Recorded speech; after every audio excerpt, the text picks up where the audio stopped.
Assalamualaikum warahmatullahi wabarakatuh. Halo semuanya, perkenalkan kami dari kelompok 6 akan mempresentasikan mengenai usaha yang telah kami jalankan selama 1 semester.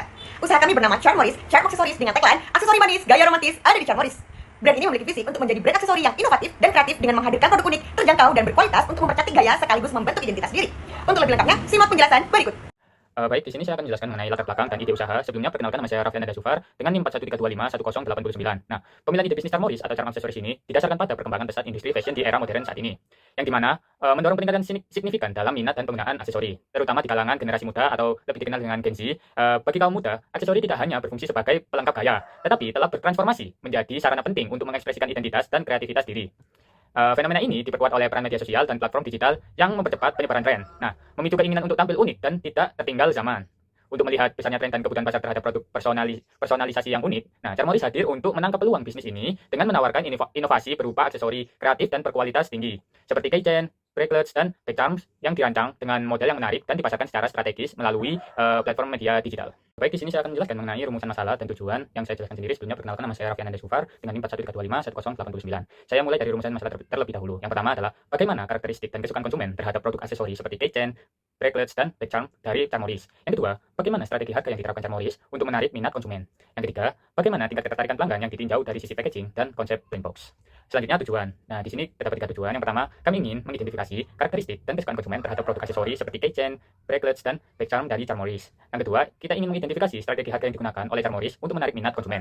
Dan yang ketiga, kita ingin mengetahui tingkat ketertarikan pelanggan yang ditinjau dari sisi packaging dan konsep brand box ini. Di sini saya akan menjelaskan mengenai business model canvas. Yang pertama ada customer segment, merupakan kelompok orang yang menjadi target pasar. Antara lain ada remaja dan dewasa muda, usia sekitar 16-25 tahun. Lalu selanjutnya ada pecinta aksesoris unik dan custom. Dan yang ketiga ada pemberi hadiah, merupakan orang yang membutuhkan kado unik, murah, lucu, dan berkesan. Lalu DMC yang kedua ada value proposition, merupakan nilai unik produk. Antara lain ada packaging eye-catching, paket bundling, dan konsep brand box yang terjangkau. Lalu kemudian akses melihat koleksi dan membeli di website. BMC yang ketiga ada customer relationship, merupakan membangun hubungan dengan pelanggan. Antara lain interaksi langsung dengan pelanggan melalui media sosial ataupun tatap muka, memberikan diskon kepada pelanggan, serta custom produk sesuai minat konsumen. Lalu BMC yang selanjutnya ada channels, merupakan cara penyampaian produk.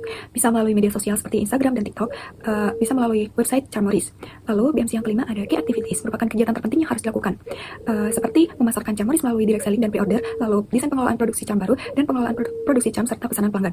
Lalu BMC yang keenam ada key resource, merupakan aset utama dalam menjalankan bisnis. Antara lain ada tim yang ahli dalam pemasaran dan terampil, teknologi, modal finansial, dan merek dagang. Lalu BMC yang ketujuh ada key partners, merupakan pihak luar yang membangun kelancaran bisnis. Antara lain ada pemasok UMKM manik-manik, charm, packaging, dan lain sebagainya. Lalu yang selanjutnya ada supplier packaging. Lalu BMC yang ke-8 ada cost structure, merupakan biaya utama yang dikeluarkan. Antara lain ada bahan yang digunakan, alat yang digunakan, dan juga gaji tim.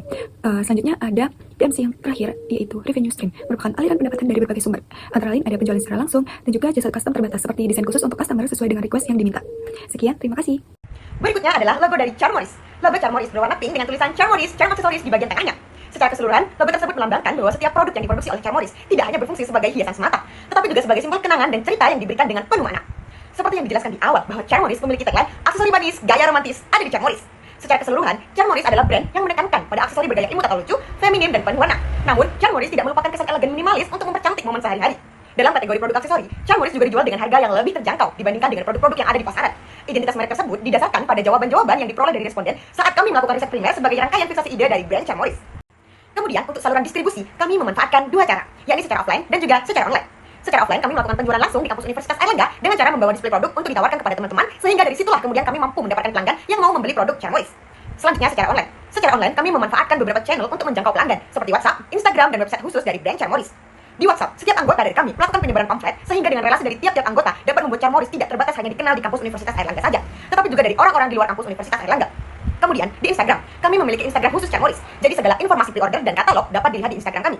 Yang terakhir adalah website khusus dari Charm Morris yang membuat pembeli dapat mengakses katalog, melakukan transaksi jual beli, serta berinteraksi secara langsung dengan tim kami melalui website tersebut. Hal tersebut berkaitan dengan bagaimana pemasaran digital dilakukan oleh Charm Morris guna memperluas jangkauan, yaitu dengan memanfaatkan aplikasi yang telah saya sebutkan tadi, di antaranya adalah WhatsApp, Instagram, dan website khusus dari Charm Morris. Adapun contoh visual konten dari brand Charm Morris adalah sebagai berikut. Baik, selanjutnya adalah evaluasi produk dan strategi perbaikannya. Sebelumnya, perkenalkan nama saya Nur Aisyah Nafila Muna. Langsung saja, jadi pada periode penjualan yang sudah berjalan, produk Charm Morris sendiri menunjukkan potensi pasar yang besar, terutama di kalangan anak muda. Namun, dari proses implementasi terdapat beberapa evaluasi yang perlu diperbaiki agar brand bisa berkembang lebih baik dan lebih optimal. Jadi, berikut poin evaluasi dan strategi perbaikannya. Yang pertama, terdapat kualitas, desain, dan konsistensi. Jadi, desain produk dari Chamoris sendiri itu masih kurang variatif dan sering berubah-ubah, sehingga para konsumen belum mendapatkan ciri khas visual dari brand Chamoris itu sendiri. Kami memiliki strategi perbaikan, yaitu dengan cara Chamoris akan meningkatkan kombinasi warna serta menstandarisasi desain agar lebih konsisten. Tujuannya adalah supaya konsumen mudah mengenali identitas visual dari brand dan semakin tertarik terhadap produk Chamoris itu sendiri. Yang kedua, kemasan atau packaging. Kemasan yang digunakan masih polos dan belum menampilkan identitas brand, seperti pada kemasan kami itu belum terdapat logo atau nama produk. Yang selanjutnya, yang ketiga, yaitu efisiensi, operasional, dan harga. Proses pembuatan produk handmade cukup memakan waktu yang banyak, dan penentuan harga jual masih belum optimal, karena belum memperhitungkan secara detail biaya produksi. Jadi kami memiliki strategi, yaitu kami akan melakukan perhitungan ulang harga berdasarkan bahan baku, waktu pembuatan, serta margin keuntungan yang ideal, sehingga tetap kompetitif namun menguntungkan. Yang selanjutnya, yaitu yang terakhir, realisasi inovasi produk. Inovasi konsep blind box memiliki banyak peminat, dan menurut saya sendiri juga cukup menarik. Tetapi di Chamoris sendiri belum terrealisasi karena terdapat kendala percetakan. Kami memiliki strategi, yaitu memperluas relasi vendor dan mencari tahu percetakan yang mungkin tidak hanya di Surabaya namun juga ke wilayah lain agar konsep blind box ini tuh bisa segera diproduksi dan dipasarkan secara penuh. Dengan evaluasi dan strategi tersebut, diharapkan Chamoris dapat meningkatkan kualitas produk, memperkuat identitas brand, serta memperlancar proses produksi dan penjualan sehingga lebih siap bersaing di pasar aksesoris handmade. Sekian dari saya, selanjutnya akan dilanjutkan oleh rekan saya. Baik, di sini saya akan menjelaskan mengenai refleksi atau pelajaran yang apa yang dapat diambil dari kita berwirausaha saat ini. Yang pertama, yakni keberanian mengambil resiko dan pengelolaan usaha. Jadi pengalaman yang kami dapat itu sebagai wirausaha harus memiliki jiwa keberanian mengambil resiko dan kemampuan untuk mengelola usaha agar dapat berkembang. Lalu yang kedua adalah kreativitas dan daya saing, yang dimana kita sebagai wirausaha harus terus meningkatkan kreativitas dan daya saing agar mampu bertahan dan berkembang di pasar. Nah, pelajaran yang dapat diambil dari bentuk implementasi usaha dari Chamoris ini. Lalu yang ketiga, terdapat pemahaman mendalam tentang target pasar, yang dimana mengenal karakteristik, selera, dan ekspektasi harga konsumen. Misalnya, generasi muda usia 18-25 tahun yang menyukai aksesoris bergaya lucu dan colorful. Itu sangat penting dalam menentukan strategi produk dan pemesanan. Baik, di sini saya akan menjelaskan selain refleksi tadi, kita juga ada rencana pengembangan untuk usaha kita sendiri. Yang pertama adalah mengevaluasi desain produk menjadi lebih baik, yang dimana kita melakukan perbaikan desain dengan membuat panduan kombinasi warna agar produk kita yang dihasilkan lebih selaras dan menarik di mata konsumen. Yang kedua, menyesuaikan kinerja dan harga jual suatu produk. Nah, kita melakukan perhitungan ulang untuk menyesuaikan harga jual dengan biaya bahan baku, waktu pembuatan, dan keuntungan yang wajar. Lalu yang ketiga, kita penguatan identitas brand, yang dimana kita mendesain ulang kemasan dengan menambah identitas bisnis seperti logo dan nama brand untuk memperkuat identitas Chamoris ini. Pada bagian ini, saya Husnul Rahmadina akan menjelaskan laporan keuangan dari Chamoris, dimulai dari modal awal, anggaran, realisasi pengeluaran, hingga laba yang kelompok kami dapatkan. Kelompok kami memiliki modal awal sebesar 490.000 yang berasal dari iuran anggota dan kas kelompok. Dari modal 490.000 tersebut, kami menyusun anggaran untuk kebutuhan produksi dengan total pengeluaran 416.150 dengan biaya bahan baku terbesar yaitu 370.300. Untuk alat, kami hanya menganggarkan 3.250 karena sebagian besar alat seperti tang dan pinset sudah tersedia dan biaya operasional sebesar 42.600. Dari rencana 416.150, pengeluaran yang benar-benar digunakan selama produksi adalah 308.000 dan ini dibagi sesuai tahap penjualan. Pada penjualan pertama sebesar 122.400, dilanjutkan penjualan kedua sebesar 115.300, dan penjualan akhir sebesar 70.300. Pendapatan dari 3 kali penjualan dimulai dari penjualan pertama yaitu sebesar 200.000, dilanjutkan penjualan kedua sebesar 293.000, dan penjualan ketiga sebesar 187.000. Total pendapatan keseluruhan adalah 680.000. Dari pendapatan total 680.000 dikurangi pengeluaran realisasi sebesar 308.000, kami memperoleh laba bersih sebesar 372.000. Laba bersih sebesar 372.000 dibagikan rata kepada 6 kelompok anggota yang terlibat langsung. Setiap anggota menerima jumlah 62.000. Terdapat selisih antara anggaran sebesar 416.150 dan realisasi pengeluaran sebesar 308.000. Perbedaan ini terjadi karena tidak semua bahan digunakan selama 3 kali penjualan. Karena itu, angka realisasi hanya mencatat bahan yang benar-benar kami gunakan dalam produksi, sedangkan sisa-sisa anggaran menjadi stok persediaan yang dapat dipakai untuk penjualan-penjualan berikutnya. Untuk menghitung break-even point atau BEP, kami menggunakan rumus biaya tetap dibagi harga jual per unit dikurangi harga produksi per unit dengan biaya tetap sebesar 15.750, harga jual per unit sebesar 10.500, dan harga produksi per unit sebesar 5.250. Maka BEP yang kami dapatkan adalah 3 basis. Berdasarkan materi yang sudah dipaparkan oleh rekan saya, di sini saya akan menjelaskan kesimpulan secara keseluruhan.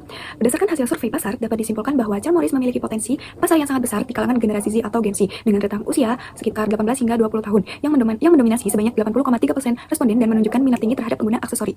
Produk keychain dan aksesori seperti gelang, kalung, dan lain sebagainya menjadi pilihan yang paling diminati. Sementara preferensi desain cenderung ada pada gaya lucu dan colorful. Ekspektasi harga yang paling ideal berada pada kisaran kurang dari 20.000 dengan batas harga wajar sebesar 30.000. Serta packaging terbukti berperan penting dalam mempengaruhi keputusan pembelian dengan respon setuju mencapai 89,4%. Konsep blind box juga mendapatkan sambutan positif dengan minat 75,88% responden dan dianggap menarik dengan harga wajar 30.000 hingga 35.000. Secara keseluruhan, data menunjukkan bahwa strategi pemasaran melalui desain unik dan kemasan inovatif sangat relevan untuk meningkatkan daya tarik pasar Chamoris. Selain itu, Chamoris telah berhasil melalui serangkaian proses perencanaan, produksi, hingga penjualan. Pembagian tugas setiap anggota sudah jelas dan berhasil mendapatkan pendapatan bersih senilai 372.000 dari sebagian modal yang digunakan. Meskipun penjualan belum mengembalikan sepenuhnya modal awal, tetapi penjualan Chamoris telah menunjukkan perkembangan yang cukup baik. Tantangan yang dihadapi berhasil menemukan solusi untuk segera dilakukan perbaikan. Chamoris memiliki 2 fokus utama, keberlanjutan produk yang terbagi menjadi pemasaran jangka pendek dan juga pemasaran jangka panjang. Sekian, terima kasih. Demikian presentasi yang dapat kami sampaikan. Terima kasih atas kesempatan dan perhatian yang diberikan. Kami berharap Charmoris dapat terus menghadirkan aksesori bermakna bagi para pelanggan. Kunjungi media sosial Charmoris untuk mengenal lebih dekat dengan produk kami dan temukan aksesori terbaik hanya di Charmoris. Wassalamualaikum warahmatullahi wabarakatuh.